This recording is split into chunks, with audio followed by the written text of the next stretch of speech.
I thank you for allowing me to be a part of the conclusion of this chapter of your lives and the commencement of your next chapter. To say that I'm honored doesn't even begin to quantify the depth of gratitude that really accompanies an honorary doctorate from Harvard. Not too many little girls from rural Mississippi have made it all the way here to Cambridge, and I can tell you that I consider today, as I sat on the stage this morning, getting teary for you all and then teary for myself, I consider today a defining milestone in a very long and a blessed journey. My one hope today is that I can be a source of some inspiration. I'm going to address my remarks to anybody who's ever felt inferior or felt disadvantaged, felt screwed by life. This is a speech for the quad.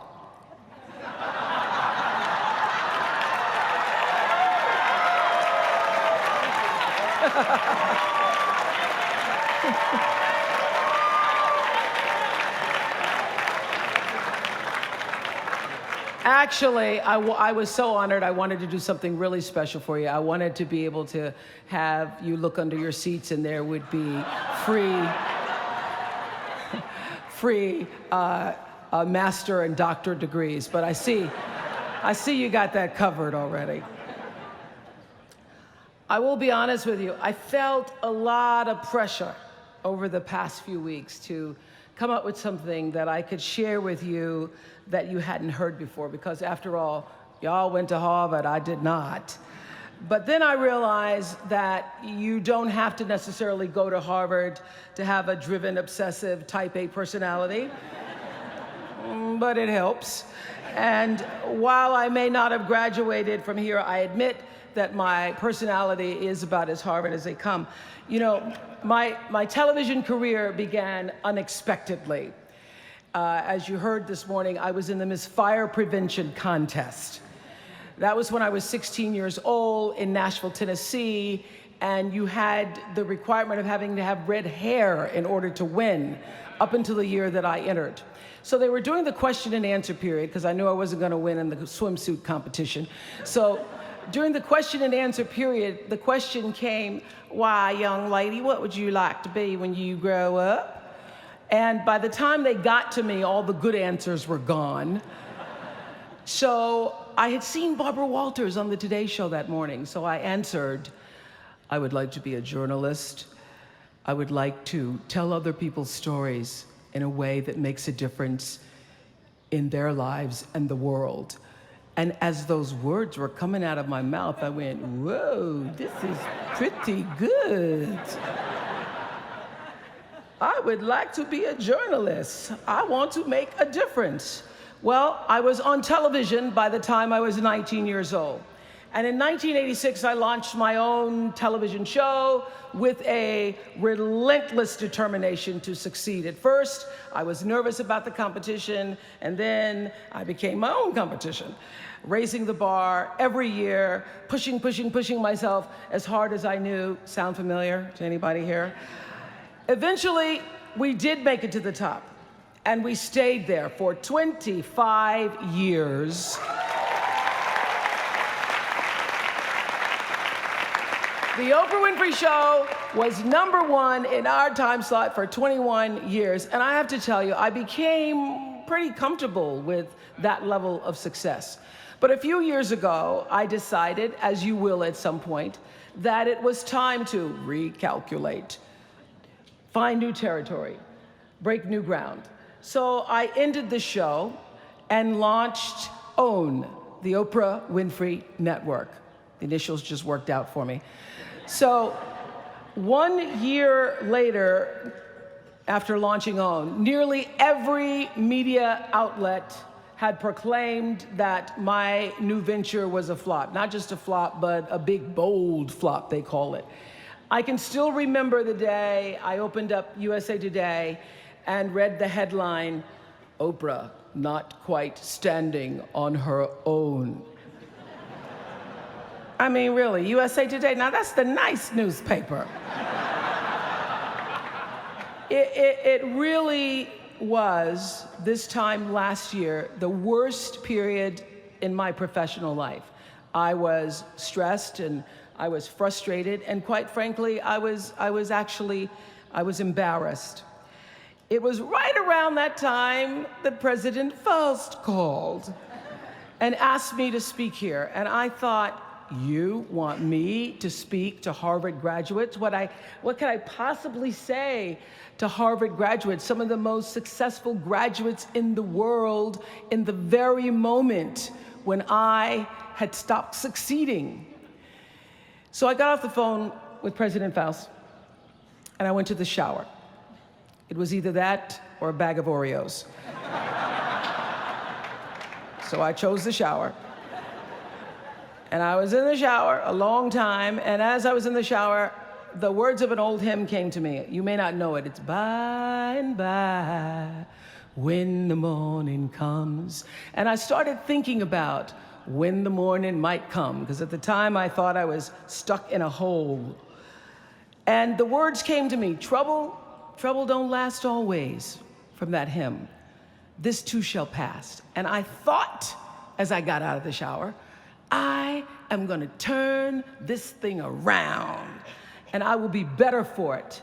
And when I do, I'm going to go to Harvard, and I'm going to speak the truth of it.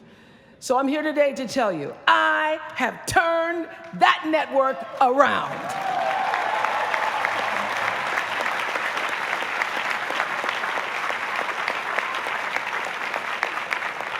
And it was all because I wanted to do it by the time I got to speak to you all. So thank you so much.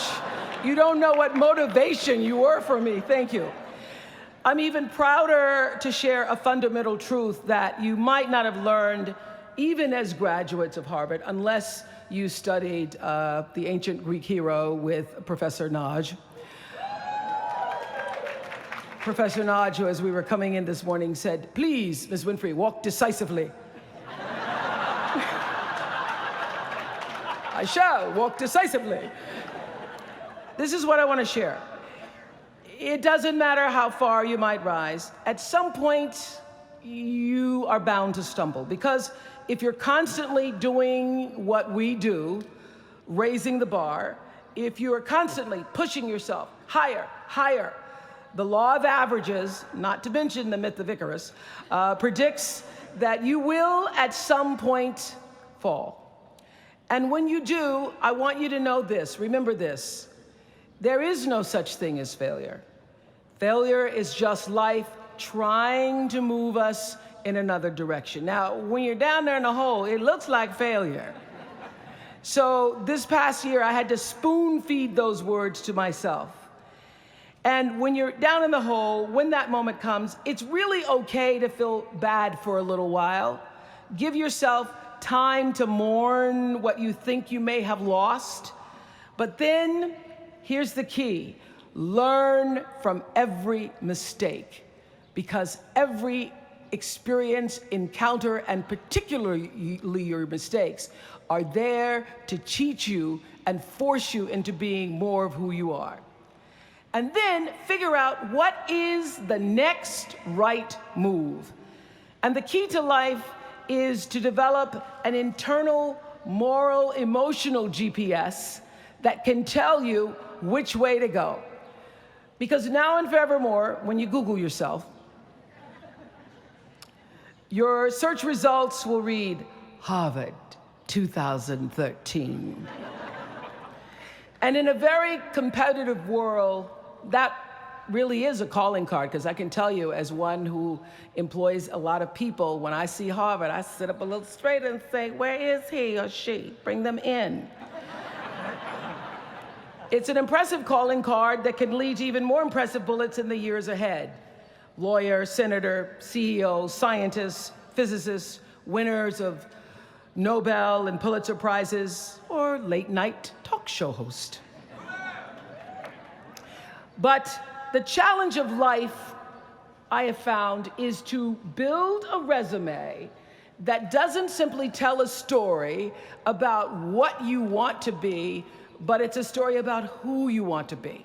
It's a resume that doesn't just tell a story about what you want to accomplish, but why. A story that's not just a collection of titles and positions, but a story that's really about your purpose. Because when you inevitably stumble and find yourself stuck in a hole, that is the story that will get you out. What is your true calling? What is your dharma? What is your purpose? For me, that discovery came in 1994 when I interviewed a little girl who had decided to collect pocket change in order to help other people in need. She raised $1,000 all by herself, and I thought, well, if that little 9-year-old girl with a bucket and a big heart could do that, I wonder what I could do. So I asked for our viewers to take up their own change collection, and in 1 month, just from pennies and nickels and dimes, we raised more than $3 million that we used to send one student from every state in the United States to college. That was the beginning of the Angel Network. And so what I did was I simply asked our viewers, do what you can wherever you are, from wherever you sit in life. Give me your time or your talent, your money if you have it, and they did. Extend yourself in kindness to other human beings wherever you can. And together we built 55 schools in 12 different countries and restored nearly 300 homes that were devastated by Hurricanes Rita and Katrina. So the Angel Network, I've been on the air for a long time, but it was the Angel Network that actually focused my internal GPS. It helped me to decide that I wasn't just gonna be on TV every day, but that the goal of my shows, my interviews, my business, my philanthropy, all of it, whatever ventures I might pursue, would be to make clear that what unites us is ultimately far more redeeming and compelling than anything that separates me. Because what had become clear to me, and I want you to know, it isn't always clear in the beginning, because as I said, I've been on television since I was 19 years old. But around 94, I got really clear. So don't expect the clarity to come all at once, to know your purpose right away. But what became clear to me was that I was here on earth to use television and not be used by it, to use television to illuminate the transcendent power of our better angels. So this Angel Network, it didn't just change the lives of those who were helped, but the lives of those who also did the helping. It reminded us that no matter who we are, or what we look like, or what we may believe, it is both possible and, more importantly, it becomes powerful to come together in common purpose and common effort. I saw something on the Bill Maher show recently that so reminded me of this point. It was an interview with David and Francine Wheeler. They lost their 7-year-old son, Ben, in the Sandy Hook tragedy. And even though gun safety legislation to strengthen background checks had just been voted down in Congress at the time that they were doing this interview, they talked about how they refused to be discouraged. Francine said this. She said, "Our hearts are broken, but our spirits are not. I'm gonna tell them what it's like to find a conversation about change that is love, and I'm gonna do that without fighting them." And then her husband David added this: "You simply cannot demonize or vilify someone who doesn't agree with you, because the minute you do that, your discussion is over, and we cannot do that any longer. The problem is too enormous. There has to be some way that this darkness can be banished with light." In our political system and in the media, we often see the reflection of a country that is polarized, that is paralyzed, and is self-interested. And yet, I know you know the truth. We all know that we are better than the cynicism and the pessimism that is regurgitated throughout Washington and the 24-hour cable news cycle. Not my channel, by the way. We understand that the vast majority of people in this country believe in stronger background checks because they realize that we can uphold the Second Amendment and also reduce the violence that is robbing us of our children. They don't have to be incompatible.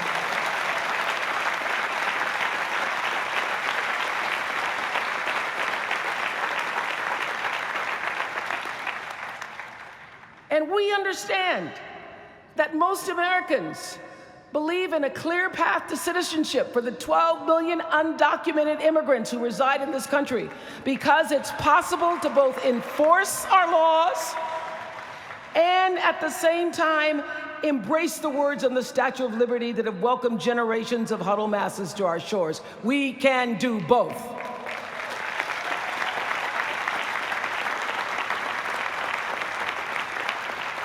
And we understand, I know you do because you went to Harvard, that people from both parties and no party believe that indigent mothers and families should have access to healthy food and a roof over their heads and a strong public education. Because here in the richest nation on earth, we can afford a basic level of security and opportunity. So the question is, what are we going to do about it? Really, what are you going to do about it? Maybe you agree with these beliefs, maybe you don't. Maybe you care about these issues, or maybe there are other challenges that you, class of 2013, are passionate about. Maybe you want to make a difference by serving in government. Maybe you want to launch your own television show. Or maybe you simply want to collect some change. Your parents would appreciate that about now. The point is, your generation is charged with this task of breaking through what the body politic has thus far made impervious to change. Each of you has been blessed with this enormous opportunity of attending this prestigious school. You now have a chance to better your life, the lives of your neighbors, and also the life of our country. When you do that, let me tell you what I know for sure. That's when your story gets really good. Maya Angelou always says, when you learn, teach. When you get, give. That, my friends, is what gives your story purpose and meaning. So you all have the power in your own way to develop your own angel network. And in doing so, your class will be armed with more tools of influence and empowerment than any other generation in history. I did it in an analog world. I was blessed with a platform that at its height reached nearly 20 million viewers a day. Now here in a world of Twitter and Facebook and YouTube and Tumblr, you can reach billions in just seconds. You're the generation that rejected predictions about your detachment and your disengagement by showing up to vote in record numbers in 2008. And when the pundits said, they talked about you, they said you'd be too disappointed, you'd be too dejected to repeat that same kind of turnout in the 2012 election, and you proved them wrong by showing up in even greater numbers. That's who you are. This generation, your generation, I know, has developed a finely honed radar for BS. Can you say BS at Harvard? The spin and phoniness and artificial nastiness that saturates so much of our national debate. I know you all understand better than most that real progress requires an authentic way of being, honesty, and above all, empathy. I have to say that the single most important lesson I learned in 25 years talking every single day to people was that there is a common denominator in our human experience. Most of us, I tell you, we don't want to be divided. What we want, the common denominator that I found in every single interview, is we want to be validated. We want to be understood. I've done over 35,000 interviews in my career. And as soon as that camera shuts off, everyone always turns to me and inevitably in their own way asks this question: was that okay?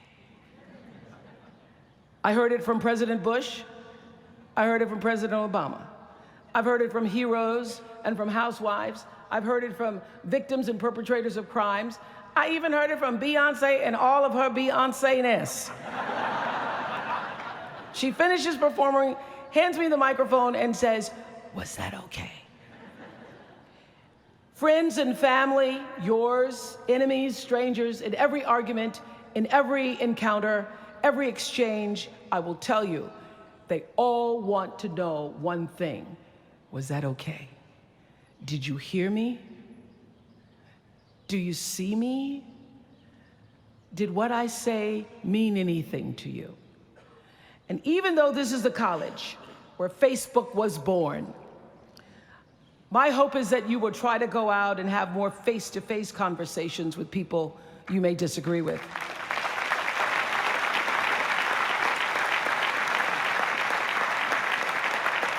That you'll have the courage to look them in the eye and hear their point of view, and help make sure that the speed and distance and anonymity of our world doesn't cause us to lose our ability to stand in somebody else's shoes and recognize all that we share as a people. This is imperative for you as an individual and for our success as a nation.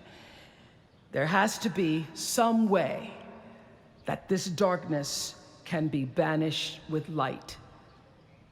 Says the man whose little boy was massacred on just an ordinary Friday in December. So whether you call it soul or spirit or higher self, intelligence, there is, I know this, there's a light inside each of you, all of us, that illuminates your very human beingness if you let it. And as a young girl from rural Mississippi, I learned long ago that being myself was much easier than pretending to be Barbara Walters. Although when I first started, because I had Barbara in my head, I would try to sit like Barbara, talk like Barbara, move like Barbara. And then one night I was on the news, reading the news, and I called Canada, Canada. And that was the end of me being Barbara. I cracked myself up on TV, couldn't stop laughing, and my real personality came through. And I figured out, oh gee, I can be a much better Oprah than I could be a pretend Barbara. I know that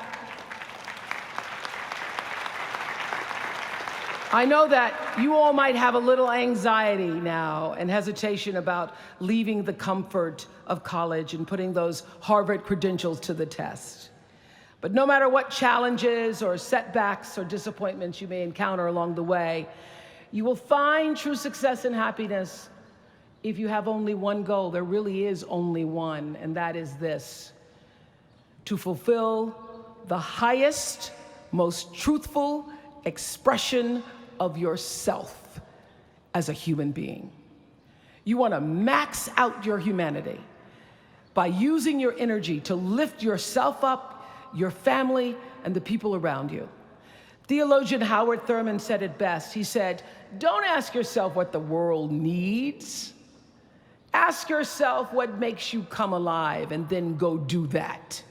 Because what the world needs is people who have come alive." The world needs people like Michael Stolzenberg from Fort Lauderdale. When Michael was just 8 years old, Michael nearly died from a bacterial infection that cost him both of his hands and both of his feet. And in an instant, this vibrant little boy became a quadruple amputee, and his life was changed forever.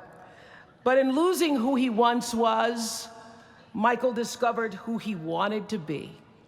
He refused to sit in that wheelchair all day and feel sorry for himself. So with prosthetics, he learned to walk and run and play again. He joined his middle school lacrosse team. And last month, when he learned that so many victims of the Boston Marathon bombing would become new amputees, Michael decided to banish that darkness with light. Michael and his brother Harris created MikeysRun.com to raise $1 million for other amputees by the time Harris runs the 2014 Boston Marathon. More than 1,000 miles away from here, these two young brothers are bringing people together to support this Boston community the way their community came together to support Michael. And when this 13-year-old man was asked about his fellow amputees, he said this: first, they will be sad. They're losing something they will never get back. And that's scary. I was scared. But they'll be okay. They just don't know that yet. We might not always know it. We might not always see it or hear it on the news or even feel it in our daily lives. But I have faith that no matter what, class of 2013, you will be okay. And you will make sure our country is okay. I have faith because of that 9-year-old girl who went out and collected the change.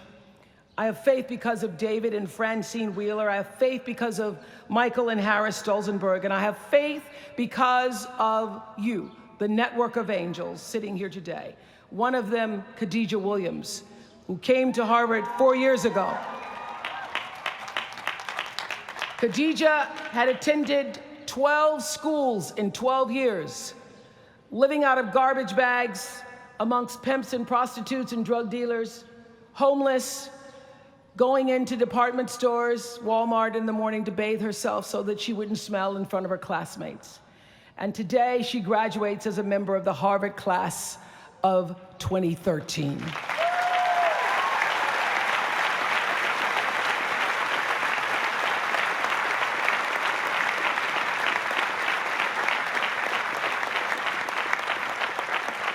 From time to time, you may stumble, fall. You will for sure count on this.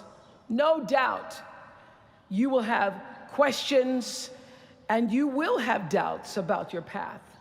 But I know this: if you're willing to listen, to be guided by that still small voice that is the GPS within yourself, to find out what makes you come alive, you will be more than okay. You will be happy, you will be successful, and you will make a difference in the world. Congratulations, class of 2013. Congratulations to your family and friends. Good luck, and thank you for listening.